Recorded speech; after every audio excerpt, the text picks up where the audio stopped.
Welcome to the Baltimore County Human Relations Commission meeting tonight, October 12th. We are going to now turn it over to our chairperson, Commissioner Jason Blavitt. Welcome, everyone. Thank you all for being here. I appreciate your attendance and participation, and hopefully enjoying today's nice weather.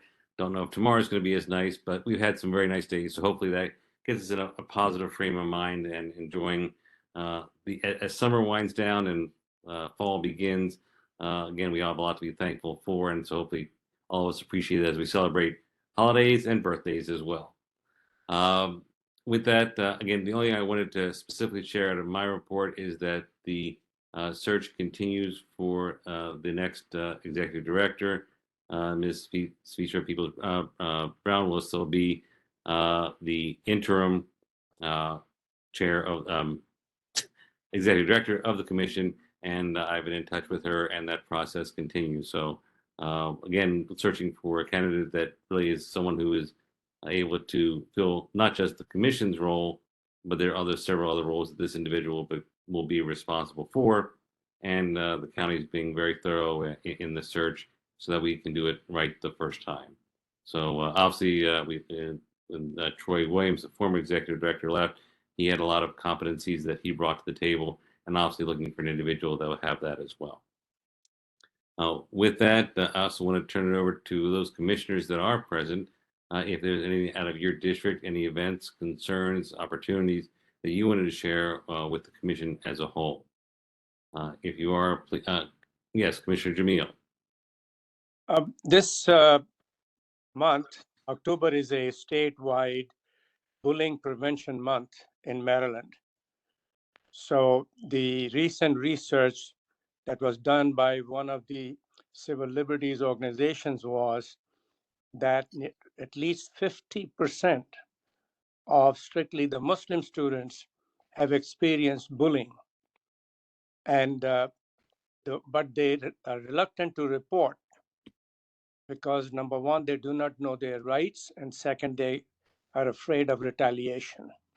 So I've spoken to a few groups and told them what our duties are, what we are also a source to report.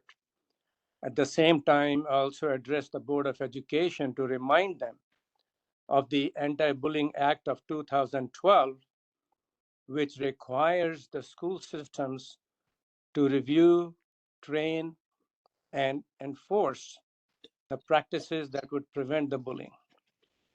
So that's my report. Thank you, Commissioner Jamil. Yes, Commissioner Rahman. Yeah, I just wanted to make a report.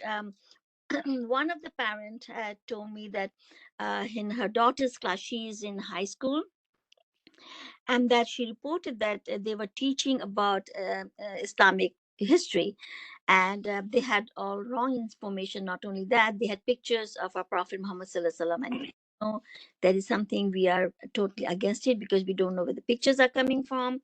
And for example, when you go to different churches, the pictures of Jesus Christ are different. Every church have a different portrait of who Jesus Christ was and how it looked like. So there was pictures. So the parent obviously got upset and said, I don't see that in curriculum. Where is it coming from? Where do you get this information from? So she did go and talk to the teacher and the principal. It looks like it was not in the curriculum. It's something the teacher was doing on his own. And he picked it up some from European, some site, and he was portraying it. So they had a discussion on that, so the teachers, obviously was sorry that he did not pick up the right thing, and they should be not sending. They should really look for literature where the Islamic scholars are writing, and teach. If you have to teach something, teach what is right, and take it from Islamic scholars and not from non-Islamic scholars. Then there was another school in Baltimore County, similar thing has happened, but I haven't got the full feedback on that one as yet. So as soon as I know, I'll let you know. So as a result, what's happening is that kids are confused, and some, like this kid told a mother that, hey, aren't we not supposed to show pictures and stuff like that? And so mother said, what do you mean? And she said, oh, when my teacher is teaching this stuff, this is not correct. I don't think so. because she's learning from Sunday school, and so but many other kids might not know about it. You know what I mean? And something like this that like is happening. So I don't know. I just want to give you a feedback on that. Well, thank you. And certainly, as the commission, as we also can coordinate, we used to in the past with the schools and help be a resource to them. Certainly, I know you and Commissioner Jamil have offered in the past to be resources so that we can educate properly. And no different than we went to the mosque with by your invitation several years ago. Again, proper education is key. And although obviously it sounds like from what you described, there was certainly no ill intent.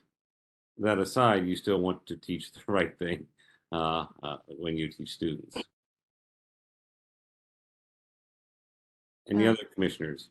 yeah, I didn't have a chance to talk with the Jamil. I've been so busy, so I didn't give him feedback, because he does go to the Board of Education and he can talk to them about it.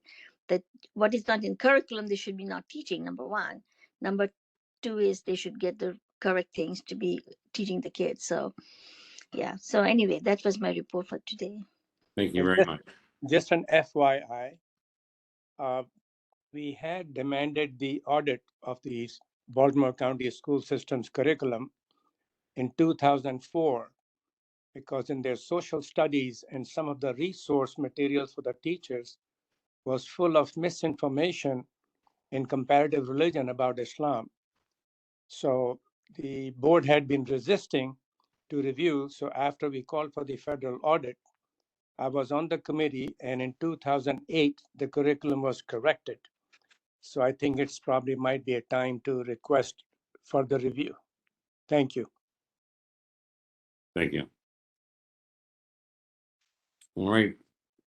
Seeing no other, I will turn it over to actually the executive staff report. I'm not sure who's going to lead off with that, so I'll, whoever's going to take it away.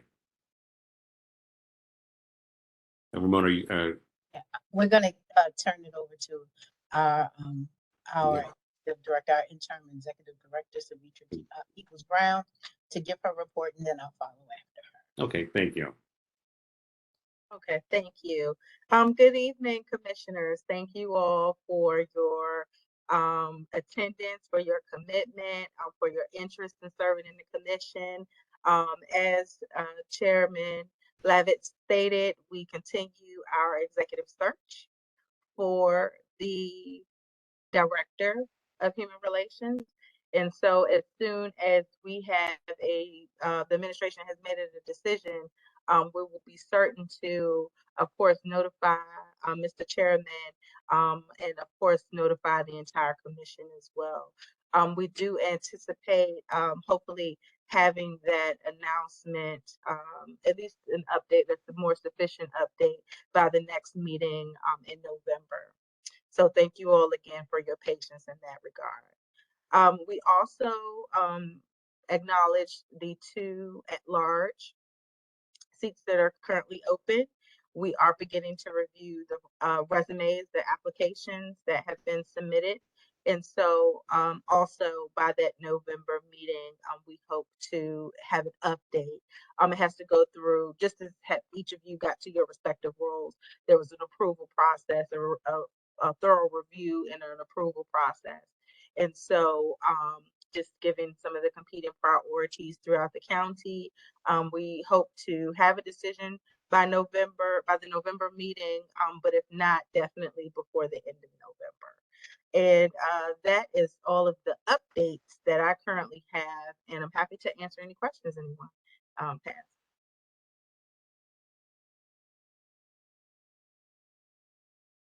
Okay, All right. just thank. Short and simple. All right, I'll turn it over to Ramona Brown Carter for her report. I can tell you that nothing about our interim director is short and simple. She has a very a healthy task dealing with our department as far as DEI is concerned, as well as her current role working with the county administrator. And we are just grateful that she is working as diligent as she is to push the agenda forward. I have firsthand views and firsthand knowledge of how I see she strategically moves the department through what we need to get through in order to get our issues put to the forefront. And so we are appreciative of that. I wanted to make you aware of a couple of things. At the end of September, on September 22nd, Savitra and I were tasked with the opportunity to present a training to the Board of Elections, which went over very well. We did a training on stress management, and it was received very well. It was the entire state of Maryland Board of Elections, and that was a wonderful training. It was also wonderful to hear the different aspects of just the department and within itself, and to see how they are moving that forward. And we know that whether you're on the left or the right, voting is certainly necessary in order to keep the county moving in the directions that the constituents want to see it moved. And so it was good to be a part of that particular day. On October 6th, Thursday, October 6th, I had the opportunity of being on a meeting with the Office of the Attorney General, with the Hate Crimes Task Force. I had mentioned that that group is moving forward. We're steamrolling, we are moving ahead. But on October 6th, we had an opportunity to meet with the Honorable Carl Snowden, who had given us a briefing. So how many of us are familiar with the Amber Alert system? We all are, yeah, we all are familiar with that. And so the state of Maryland is now adopting the Emmett Till alert system, which will be when we have urgent hate crime situations happening. And this evolved out of the incident that took place in Gaithersburg, I think it was. And if I'm wrong about that particular county, but however, it was some damage that was done to a historically African American church, and there were some things that were done that were very inappropriate, some messages that were sent that were very inappropriate, and some threats of lives. And so this pushed forward this particular agenda. So as we begin to move into the legislative session, we will hear more about that. What will happen is that when not every hate crime, this will definitely be hate crimes that meet the state standard as well as what the federal standard, what the FBI certainly, excuse me, crafts as what an hate crime is. So when we get those alerts, you get it just like the Amber Alert system. It will let you know when something happened, what we should look for, in what specific area, if there is any imminent danger to anyone. This particular system will move, and we all are familiar with Emmett Till and the horrible crime that took place, that took his life at such a young age. And so I think that deeming it the Emmett Till alert was definitely appropriately planned and named. And so we look forward to getting more information and knowledge as it is released. They will be having, if I'm not mistaken, tomorrow in Annapolis, there's going to be an open session at 5 o'clock with more information on giving that. And so if out of that information, what comes to me, I will certainly release to you. This month, not only is it Breast Cancer Awareness Month and Domestic Violence Awareness Month, it is also LGBTQ History Month. And I will be doing another LGBTQ ally awareness class, and that on October the 25th. And that will be a 10 a.m. class. If you are interested in taking that class, I will certainly send the information out so that you have an opportunity to log on with us with that. I want to keep everyone in mind that fair housing is also a part of the Human Relations Commission. And so we are now partnering, as we always have done, we are now partnering with the additional counties that connect to Baltimore County and extend beyond Baltimore to Baltimore City, so that we are now, we may have some feedback, not on my end, someone else's, and I don't know if someone is talking to someone, or if you have systems on. But with the fair housing, We are now getting guidance from the Maryland Commission on Civil Rights, and I'm going to push a pin there in just a second.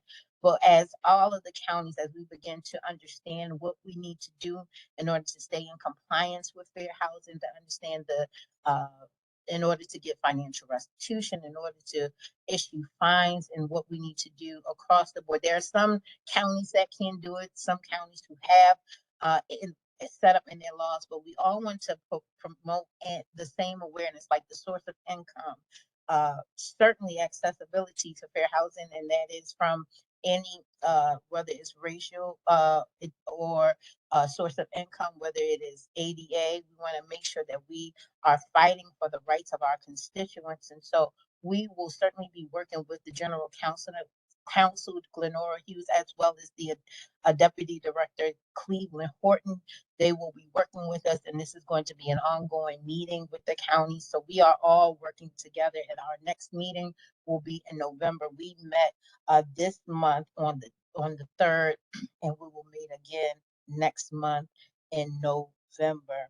The Homeless Roundtable, if you have mentioned that we are part of the Homeless Roundtable as one of the agencies for the county that represents, so that the constituents are aware that we are here as far as their rights are civil and human rights are concerned.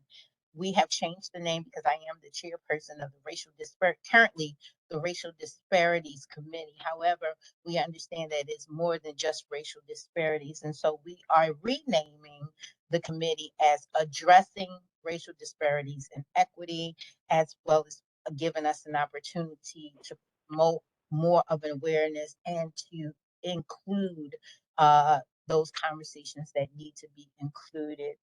I just want to make sure I look. As far as COVE is concerned, we are getting ready to look for agencies to work with us as far as our bystander intervention training is concerned. I am now a trained trainer in that. And so we will now begin to look at different agencies to come in to kind of be a resource to let us know what worked, what didn't work. And we'll be working closely with Howard County, as they were the county that issued us our training, our train the trainer certificates. And so we'll be working with them.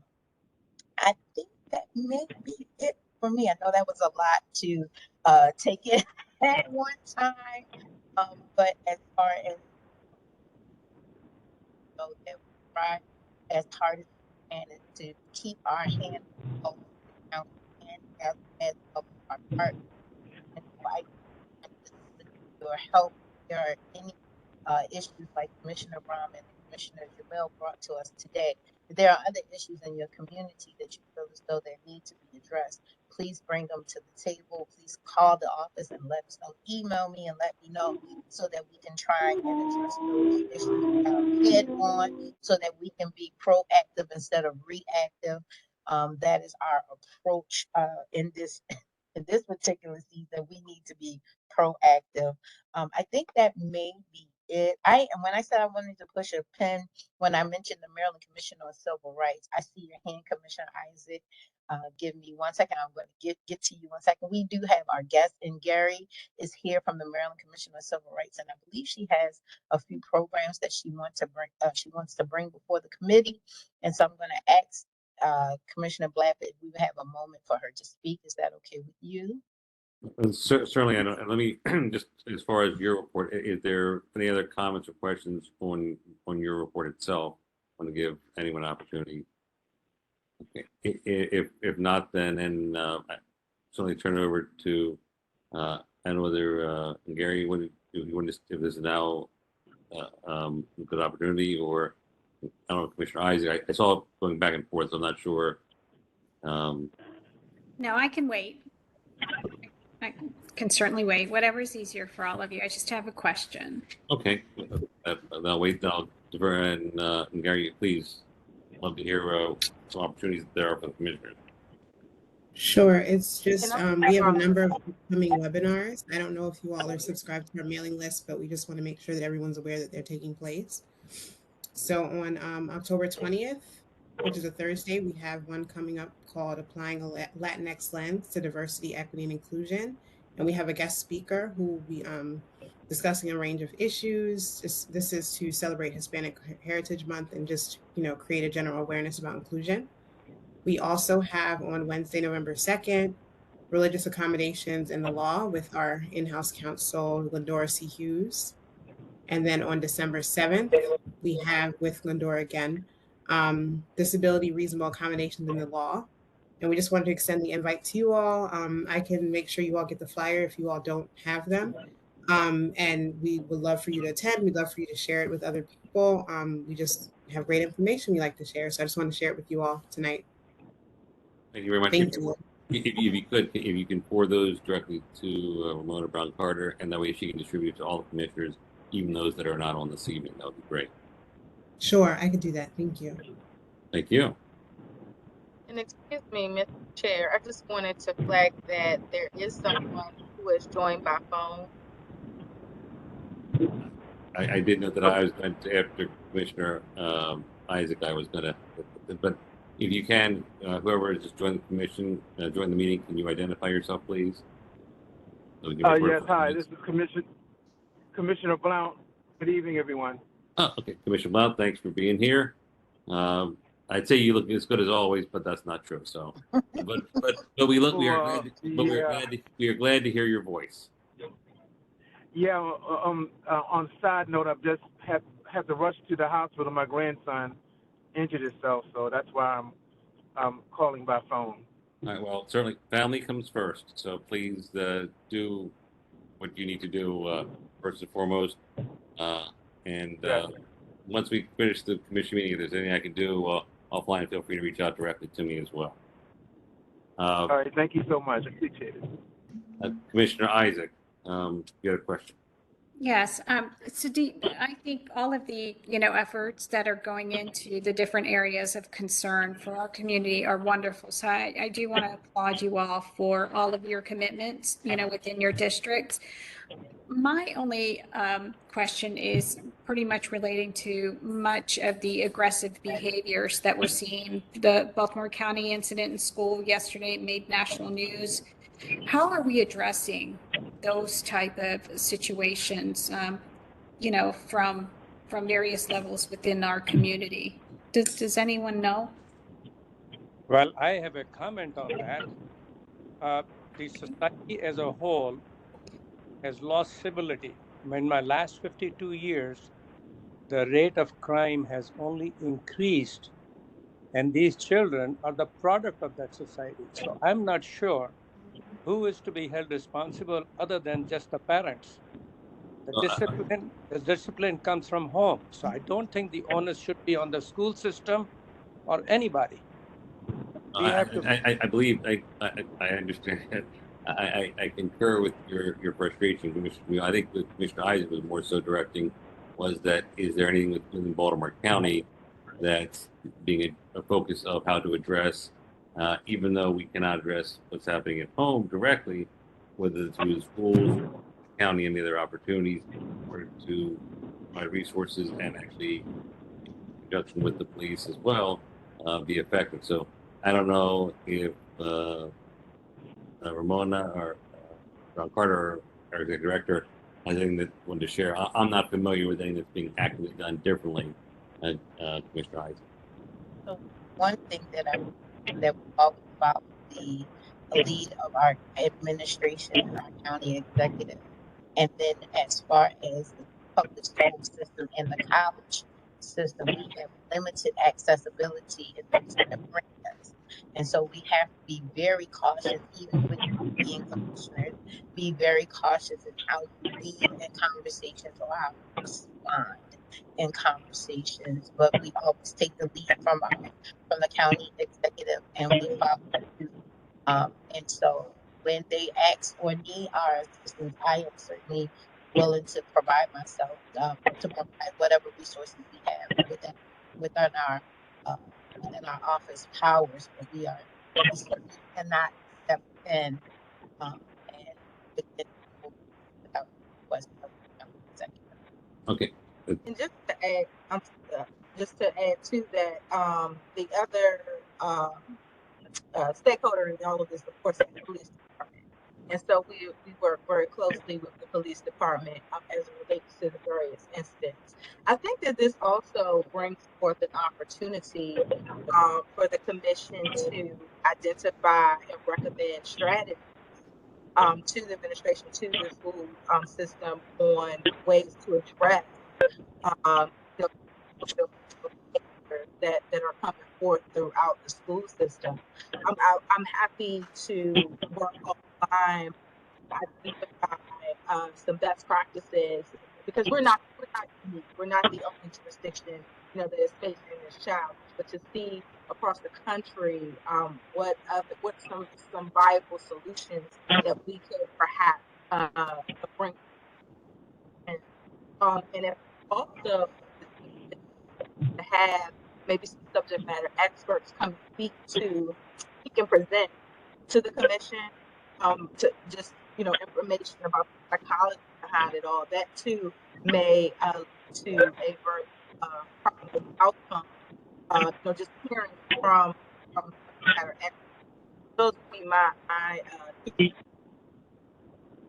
Well, the 13 states in the United States, their school systems have brought back the corporal punishment, and their crime has gone down so much that it's a very rare incident.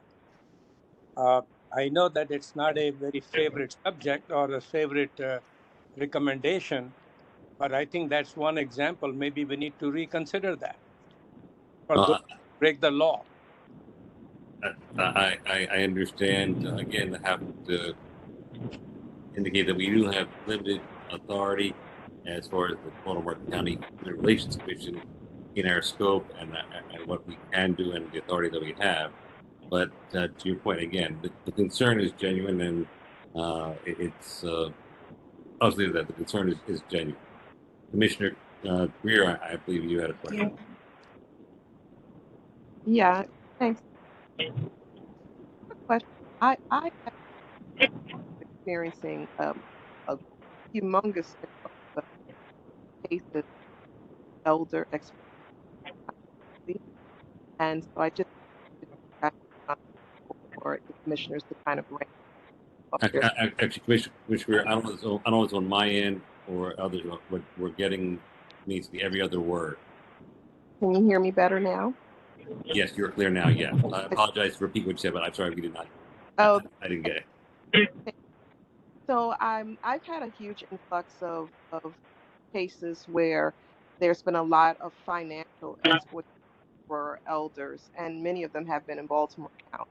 And so I wanted to present it to the commissioners to see if possibly there may be some where we can come up with some educational opportunities, perhaps through the library or certain facilities, just to begin to educate our seniors on some of the challenges, safety, and so forth. All right. Actually, let me interject. Commissioner Blount, I apologize to do this, but if you could either mute your phone or drop off, I think it's actually interfering some, but I apologize for asking you to do that. Commissioner Greer, from what I did hear from what you raised was as far as financial abuse of elders, and as far as the way that we can actually assist. I'll let Commissioner Eisman comment. One thing that I would note that, as unfortunately I've seen professionally, that often it is relatives that are the ones that are doing this. Exactly. And that makes it much more difficult, and it also interjects the emotional component of necessity and how much you rely on those individuals. Elders rely on their other family members, and they don't want to take the chance on risking losing that. Yeah. It is. It's disgusting is probably a way to describe it, but it is a valid point, and actually, I'm sure Ramona Brown Carter can make a note of this, and we'll make this also as other opportunity. We can educate, and there might be others in the community already that are doing some of this work that we can partner with. Commissioner Eisen. Thank you. No, these are all great points. Thank you so much. One of the thoughts that I had is, where is communities, right? Trust is through church, so do we begin? I think libraries are wonderful ways to get to the public, but I think if we try to figure out a way to link with the church communities, and really start there, we can, really branch out to other areas. And it's an opinion. But I just feel like, where the most people, what areas people trust, right? And that's a safe haven for many. So just a comment. And when we can address many of these, whether it's aggressive behavior or whether it's, violence of any type or hurting other people, the elderly, anyone. So that would be just my comment. And to that point is one thing that I think that we actually started out with Commissioners Jamil and Rahman, and now Commissioners Grillo and Isaac have raised. There are so many different areas, and this goes back to what Executive Director Cecil Peoples Brown said, that maybe our strategy, our outlook on where we're doing and how we're going to handle things is something that we should evaluate going forward as well. Because if we cannot be the provider, but if in some ways we can be the convener, or in some cases actually be the, as I know Ramona Brown Carter does a lot of educational programs. So there are a lot of different steps that we can do, but not just as staff, but also as commissioners. So this is definitely there's no shortage of work to be done. I don't, Commissioner Rahman, did you have something you want to add? Yeah, I just want to quickly make a comment on this one, because when I used to volunteer in the home, and I saw the abuse, happening there, by nurse and so on. But one thing I think would be a good idea, they have the senior citizen groups. They meet in different places. Go and visit them. We have ours also. We have the Golden Age Committee. They meet once a month for dinner. I would love to invite you guys in one of that, and come and talk to them. And we should go to different places and talk to this. But don't be afraid. Talk. Let's help you out. These are things you can do. You can call us and we can help you out. I think those would be kind of centers we can go and talk to, and give them a little bit more strength, because aging is not fun. It's not. It might not be fun, but it beats the alternative. So Yeah, and well, just And actually, one thing I would say, actually, Commissioner Rahman, with I had a conversation last month with Commissioner Howard, and a lot of that goes to what she and I discussed as well, was the fact of being in the community and actually having the connections to the various, whether it be agencies or organizations, and letting them know that we are here. So that's an excellent idea. Actually, Commissioner Weir, did you want to add something else? yes, thank you, Jason, and my apologies for interrupting.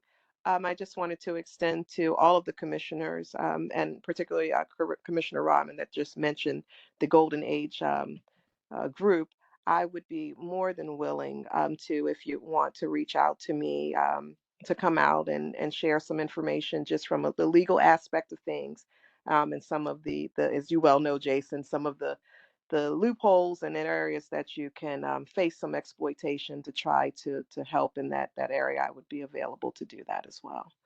Thank you. And we all do know that over the last year plus, whether it be domestic violence or other areas, in many cases, numbers went down dramatically. That's wonderful. There were less reporting, less cases. Not necessarily. It's been a matter of that many cases the abuser was present, so that's why their cases could not be reported. So the Yeah. problems did not go away. The reporting went away. Yeah. Actually, I know Executive Director and also Ramona Brown Carter want to add something. So uh, please, each one of you, and then in turn. Thank you, Mr. Chair. So I also just wanted to remind everyone that, we have our Department of Health and Human Services that has the Adult Services team, as well as our Department of Aging. And so both, do a yeoman's job and work tirelessly to make certain that our seniors are protected. Baltimore County has the largest population of seniors in the state of Maryland, 25%. So, elder abuse, just making certain that quality of life is sufficient is definitely one of the top priorities of the administration. And so I welcome a continued conversation around how to cultivate the knowledge transfer piece of, you know, what are the signs, you know, what are some ways that you know, our seniors can protect themselves, you know, so that the initiative is indeed, you know, 360 fold, because there are those who are on the outside looking in, who, just like with child abuse, you know, they know what signs to look for, but making certain that when we're talking about our seniors, that that education piece is there. And then of course making certain that we equipped our seniors to the best way possible to make certain that they are themselves able to protect themselves. So.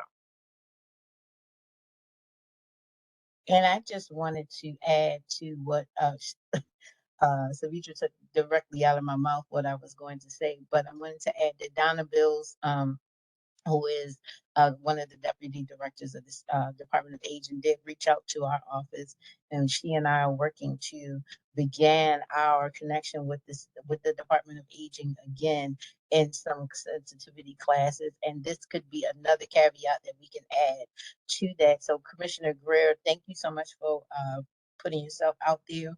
I'll definitely bring that to her, and we will begin those conversations again of how we can be more of a positive influence. Because one of the things we don't want to do is we don't want our aging adults to feel as though we are pacifying them or we are trying to tell them how to live their lives, but we are adding to, and we are trying to keep them safe. And so our approach has to be from that angle, and not you know, you're doing all things wrong. So we want to kind of give them that space, and now to make them feel as though we acknowledge them, but also that they hear from us as well. And a couple of years ago, we used to, and Commissioner Rahman went with me a couple of times. I believe some of our other commissioners from time past went with me. We did have our cultivating conversations that we did with the various senior citizens, where we showed a movie and then we had an opportunity to stop and break and speak with them. Oh, Commissioner Isaac, I think you did one with me as well. Yeah. So this may be another opportunity for us to go to the senior centers and present that. I remember how touching it was at the Woodlawn Senior Center, when we showed the butler there, and some of the women and men in that particular session begin to talk about how they lived through the different eras that were depicted in the movie. And it was a safe space and allowed them to grieve that particular process, because they actually lived through it, not just seeing it on screen, but they actually lived through those eras. And so it was just a beautiful moment. So this may be an opportunity for us to reconnect with our Asian population, and to see how we can further develop and bring in that other part of that inclusion, because it's not just race, it's not just um, gender, but it is including our Asian adults as well. So, yeah. Commissioner Howard. Just want to share something that the Commission for Women did. We did town hall, so to speak, and we called them walking tours to find out what the community wanted from us. So we created a nice little PowerPoint, because most women did not know that we existed. And I'm sure most residents in Baltimore County don't know that the Human Relations Commission exists and what it is that we are supposed to be doing. So we created a short PowerPoint, just gave some stats, talked about who we are, what we do, why we do it, provided them food, and we engaged each councilman and asked them to promote it, because we did it in each district at a library. And on average, and this was right before COVID hit, the first ones we started, we had about 50, 60 people. And then the last one, which was that January, we probably had around 35 people. But they were well turned out, well received. And it was a lot of fun getting to know people in the community. And that's an excellent opportunity. And I know it's we had talked about, and again, having the connection with the commissioners from their district with their council members certainly is a way to move us throughout the county in a very expeditious way, because we don't have to wait month to month. We can go out in multiple districts in sort of the better times, because you generally want more of the warmer weather, not as dark at night. If we're trying to get to a certain demographic that are more hesitant later in the evening. So again, the more we do, I agree with you. It's a great opportunity. Agreed. Well, anything else that any other new business that anyone wanted to add? I have 3 questions. Okay. They're short questions. Number 1, who are all of the officers? Because I just know you as the chair. As for the county, the chair is appointed by the county executive. There are no other officers that are appointed. The rest, the commission elects and from it within its own body. The vice chair, which Pat Isaac was elected as the vice chair, and Margaret Willis King is the secretary. My second question is, I went to the website to get the minutes and there are none. So how do I get access to minutes?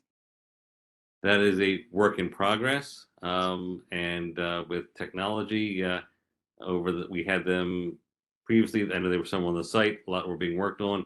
A lot were recorded electronically. And the best I can say right now, to the best of my knowledge, and certainly Ramona Brown Carter, you can correct me, but that's a work in progress with the technology of Baltimore County. Okay, so then the secretary doesn't take 10 minutes, correct? Well, there are some minutes that are taken, but then they're also then combined with the recording or the minutes that are taken by others at the meeting, and that's what's then put into the formal minutes that are submitted. I'll turn it over to the executive director. Thank you. Just so you know, I am taking minutes, Ms. Howard. I've never seen them on the website, though. I'm not sure that we can get them on the website at this point, but it seems that all these recorded meetings, I guess, are on the website, maybe. I don't know. If someone knows that. So what I was going to share is we are proactively working to upload the video recordings. So for example, I know our September meeting was recorded, and so that will be up. Both that and tonight's meeting will be up by our November meeting. As for subsequent meetings, that is before my tenure in this position, we're going to have to go through, and it's good to know, Commissioner Margaret, that you have the notes, because then you and I can work, and Ramona can work together to provide, written summary for those that maybe weren't recorded. So that's where we stand with the meeting minutes as far as posting. Thank you. Then the last question is, who are the committee chairs? Because I see that there are 4 standing committees. At present, there are no chairs of the standing committees.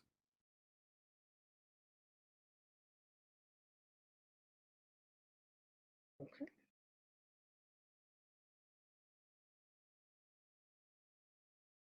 Any other questions or comments? Anyone else? Any other new business? Yes, Commissioner Greer.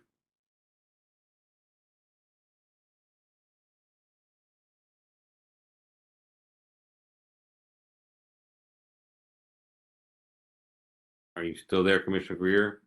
Yes, I again want to thank all of the commissioners. I think one of the commissioners mentioned it earlier, but I'm trying to keep up with all of the information that Ramona provided and all of the trainings and the community service. And, certainly this takes a lot of work and a lot of commitment. And so I just personally want to thank you all for all of the work that you're doing, and to reiterate that it's my pleasure to be a part of the commission. Thank you for sharing that, and I want to thank all the commissioners for their participation. And again, there are certainly the largest room in the world is the room for improvement, and certainly we are working on that. With that, I will end the official meeting of the commission. So Ramona, you can go ahead and end the recording. I'd like to thank you all for attending tonight's meeting. We do appreciate your engaging conversation, interest, and stability for this evening. And and the next meeting of the commission will be November 9th. November 9th, 2022. Thank you. By the way, are we going to do the